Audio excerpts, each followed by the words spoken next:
and it's our first podcast. And appreciate you following our Facebook page. And so we just want to reach out and begin a little podcast in reference to things coming up in reference to the Atlanta Braves. And so this podcast, we're going to talk about the lineup for the Atlanta Braves. And full discretion, Brian Snitker is not going to call us up and ask us what's our opinion on the lineup or what should we do. This is just merely my opinion, and I know all of us have opinions as well. And but what would I do as far as if I was coaching the Atlanta Braves? It's interesting when you listen to Brian Snitker. Sometimes he mentions, "Why did you put so and so in the lineup that particular way?" He said, "I just had a hunch." And so some of it comes down to stats and the input from the coaches or what have you. But we're excited about this year coming up, and look forward to watching Braves baseball and sharing as much content as we can, the videos, behind the scenes stories of all things Braves. And we love sharing about the minor league system as well. We were sharing a lot last year about, you had Harris that we were sharing about. We were sharing a lot about Vaughn Grissom, and a lot of people were asking, why are y'all sharing this stuff? And it's interesting they got called up to come up to the major leagues and participate quite a bit. So let's break down, what is a lineup? What would the Braves lineup be? And we'll break it down to three different, I guess you could say, locations. First of all, we know you always begin at the top of the order, they call it. That's the 1 through 3. And what would be my pick for the first, second, and third to hit in the order? And obviously most people, and if you're going to go, some of this will be based on what I feel that the coaching staff would do, based on history and what I think would be the best for the team. But pretty obviously, Ronald Acuna Jr. will be back 100% healthy. Be exciting to see him. He started, I think, the end of May or something of that sort last year when he came back slowly. Had to take off because of inflammation and just wasn't really trusting the knee coming back from meniscus. I think it was meniscus surgery.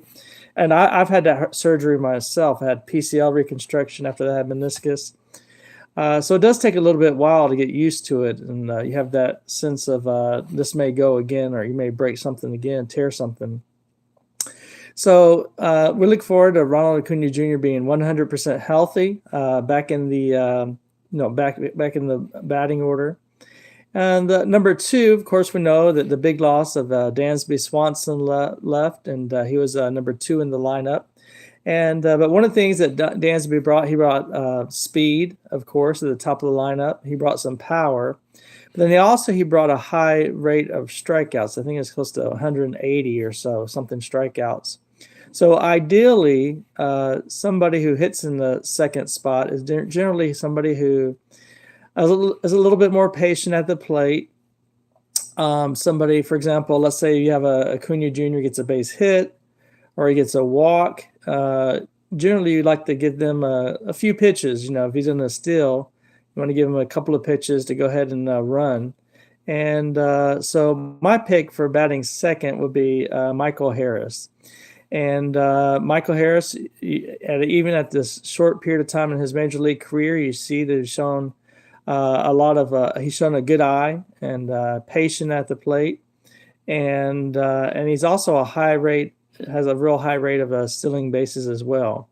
So if you put your top 2 at the top of the order, if one doesn't get on, if you think about it, even the top percentage of players, the very best, get out 70% of the time, roughly. If you had a 300 batting average, of course, you're going to have some walks sprinkled in there.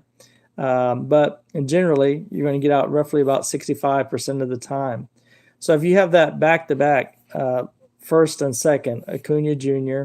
and Michael Harris the second, coming up to hit, if one of those don't get on, you have a potential person who's able to steal second base. So I'll start off with the top 3 would be Ronald Acuna Jr. Second would be Michael Harris, based on his speed and his high rate of steals that he does without getting caught. And also he has power, and also he's on the left side of the plate. Of course, like many of you, I grew up playing baseball. I got the chance I was a catcher for many years and got a chance to catch in the bullpen as a bullpen catcher when I was 17 for the Indians organization. That was pretty neat. And but two of those guys later pitched for the Braves, Rudy Sinez and Alvy Lopez. But one of the things that, as a catcher, whenever you have somebody on first base and you have a lefty up the bat, it kind of be a little bit distracting. So if you have Acuna Jr. on first and you have Michael Harris batting second, one, you have somebody has patience at the plate, and two, you have a little bit of a distraction there with the lefty coming up to hit. Some have suggested about Albies hitting second, which he did hit, I think, about 800 appearances batting second. But also one of the things is Ozzie Albies, which we love, he has a high rate of swinging at the first pitch. I think it's in the close to mid 40% range of swinging at the first pitch. And like ideally, you'd want that person batting second to have a little bit more patience at the plate. And then, so I'd have Michael Harris batting second. And then I'd have Austin Riley kind of switching up the lefty-righty type. And then sometimes that's done by managers. They'll switch it back and forth. So that way they don't bring in a reliever who's all lefty and you got three lefties in a row, and they kind of change it up a little bit. And according to Brian Snitker's past, he's done that quite often. He's switched the lefty and righty type order. So I'd have the top three would be Acuna Jr., Michael Harris, and then we have Austin Riley, top three batting. So generally, your next order would be, they call it the middle part of the order, and that would be fourth, fifth, and sixth. And quite often we see that fluctuate, sometimes based on who's pitching. Another thing to consider about a batting order, again, this is just for fun, about a batting order is that you're going to have variations of pitchers coming up. And, the people who do stats and what have you, they see the history that a player may have with a particular pitcher, and Snitker may decide to go ahead and put him in to whoever that person is who has a good favorability against a particular pitcher. Sometimes that works out, sometimes it doesn't. But when we go with the fourth through the fifth, obviously Matt Olson has to come into the picture within the third or fourth at bat. And so I'd start off Matt Olson at the beginning of the year batting fourth, right behind Austin Riley. Austin Riley and Olson were both going neck and neck as far as doubles, leading the doubles on the team, franchise record, trying to almost coming close to breaking the franchise record. I think Austin Riley came closer. He did not. If he did, he was Player of the Month, I think a couple of times. And so to have those two back to back, Austin Riley, and then you have Matt Olson. Then batting fifth, I would put Sean Murphy in there, batting fifth. He does have quite a bit of power, and him and Travis, we know that Contreras hit last year. Contreras hit with a lot of power, but the benefit of getting Sean Murphy is more of the benefit of defense. He does produce power, and they do see him somebody who has a lot of power when he makes contact. But his primarily upside with the Braves is going to be one of having defense. And with the base stealers having a little bit bigger bases, pitchers limited to throwing to first base twice. You can do it a third time, but if you throw it the third time, the guy has to be out or it's automatic balk.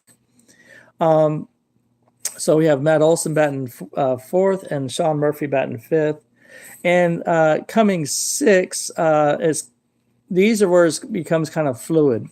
It depends on how players are doing during the spring break.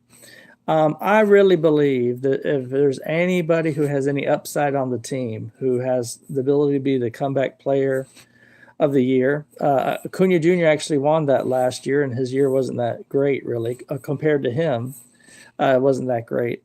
But anybody would have a big bounce back year, it would be Eddie Rosario. Eddie Rosario had the vision problems last year. A couple of balls hit out to him in the outfield, and he just missed them. He was a little bit surprised, and they found out he had the eye issue. Put him out for a while with the surgery, and then it takes time to build to come back. But he's showing some progress toward the end of the year. But you have Matt Olson, Sean Murphy, and if Eddie Rosario has shown life in spring training, which I believe he will, I'd have probably Eddie Rosario to do that lefty righty type switch. And all this is based on spring training, seeing the results, what comes from there. So then batting, that's the middle third of the order. I mean, the middle of the order. Matt Olson, Sean Murphy, and Eddie Rosario. So let's take it down to the bottom of the order. Again, all this is going to fluctuate. They're going to change this around, change that around. Some of the people that we're talking about may not even be on the team, but left field is really up in the air.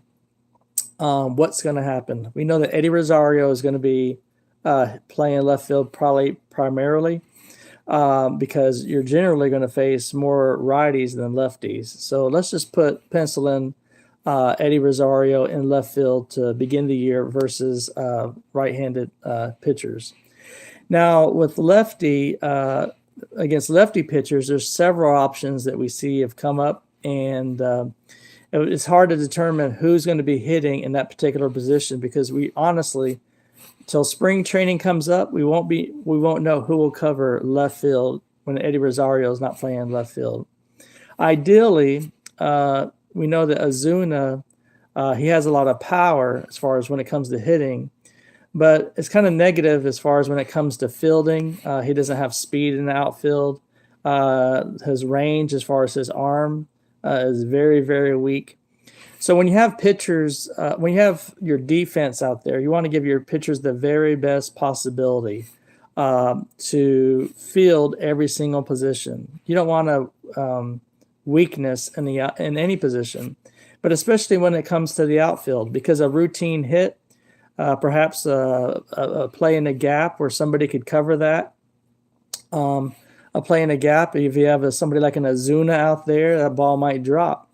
Then you have a double. But if you have somebody who's fast, and they have a couple of guys they called up that they picked up during this offseason who have a lot of speed.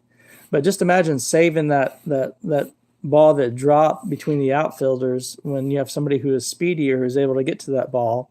So rather than having a lead off a double, you have an out automatically to start the inning. So left field is going to be very fluid this year. If you ask the Atlanta Braves, they probably can't even tell you who's going to be playing left field other than Eddie Rosario. But I wouldn't have Ozuna playing in the outfield based on his speed in the outfield, and also based on his arm. You want somebody out there to defend every position. Growing up watching the Braves in the 90s, you know that was one of the things they emphasized is defense, obviously. That's why they had Rafael Belliard. He wasn't going to hit you 30 home runs, but they called him Pac-Man because they emphasized great pitching and then great defense. So when it comes to the middle of the order, of course, we'll have Matt Olson. I'm putting Sean Murphy, and I'm putting Eddie Rosario if Eddie Rosario is successful during spring training. Now, if we go down to the 7th, 8th, and 9th of the order, automatically, Vaughn Grissom, he had a great year last year. And then started, kind of going down a little bit once pitchers started figuring him out. But he has a real good bat-to-ball hands and ability we see coming up in a short professional career. But Vaughn Grissom, I'd put him batting 9th, no pressure, batting 9th, and that's the location I'd put him in. And the Braves had a lot of production out of the 9th hole. But the left field hole, that's going to be the huge position that's going to determine because the Braves, when you look at the stats the Braves had for left field, it was awful last year as far as playing defense. The offense was very bad. So that's a huge improvement that we can see for next year. Also, Eddie Rosario, he had about back in 2019 and 2018, he had about 30 home runs. So he has the opportunity to have a huge bounce back year. So 7th, batting 7th, we'd have, we'll start over. I have a first, Michael Harris batting 2nd. That's my opinion. And then we have Austin Riley. So imagine the top 3. And if you break a lineup down by 3, you want to put people together who are not going to go into a lot of cold spells, funks, or whatever, get in bad habits. you want some consistency throughout that lineup. Again, Acuna, Michael Harris, and Austin Riley. Within those three, if Acuna gets about 30 home runs, that's something easily he could possibly have. We know that Michael Harris could probably project him around 20 home runs, perhaps even a little bit more. He's batting second, starting the year. And Austin Riley, you could put him in the high 30s, perhaps. That's tremendous pop within the first three batters there. Then you throw in Matt Olson batting fourth with a lot of pop and doubles to drive in the runners. You have Sean Murphy that has a lot of pop batting the fifth. And then sixth, you throw in Eddie Rosario based on if Eddie Rosario has a successful spring training. And I believe he will. We've posted videos of Eddie Rosario working hard during this offseason. And we know he's got his vision corrected and he's ready to go. And we're looking forward to that.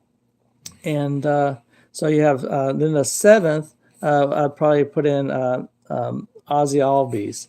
And when Albies got injured, he was batting fifth one time, and then he was batting seventh another time. He injured his ankle, broke his ankle on the swing, and he broke his finger. So he's batting fifth when he got injured and also batting seventh. Like I said, some people have wanted to move him up to second, but I believe with Michael Harris up now, a little bit more selective, probably a higher base stealing rate than Albies would provide you, I'd put Michael Harris up there. So following Albies, then you have your 8-hole, which would be your DH, and you're paying Zuna $18 million a year, roughly, probably, something like that. And you're going to have to put him somewhere, unless they trade him or they release him or what have you. But Zuna's, if he's going to be the DH, he's going to have to fit in there somewhere. They probably will do a little bit of a Travis d'Arnaud back and forth with Sean Murphy. But I imagine if you're paying somebody $18 million a year, you either got to play them some or you're going to have, you might as well release them. There's no reason to take up a spot if you're not going to play a player who's making $18 million on your team and you're constantly using two catchers to catch and one to be a DH. And then lastly, ninth position would be Vaughn Grissom. And we look forward to Vaughn Grissom this year and learning from what he learned. And he went to Ron Washington School in New Orleans 3 different times. And so it'll be exciting to see how he develops. Well, anyway, that's just my pick, my lineup. Like I said, it's no better than anybody else's. Like I said, Brian Snicker hasn't contacted me to see what I would do. But it's just exciting to kind of lay out what the players are going to be and kind of put where you would put that batting lineup. So we look forward to the Braves getting started this year. Appreciate you joining us, and pray that you'll have a wonderful day. Chop on.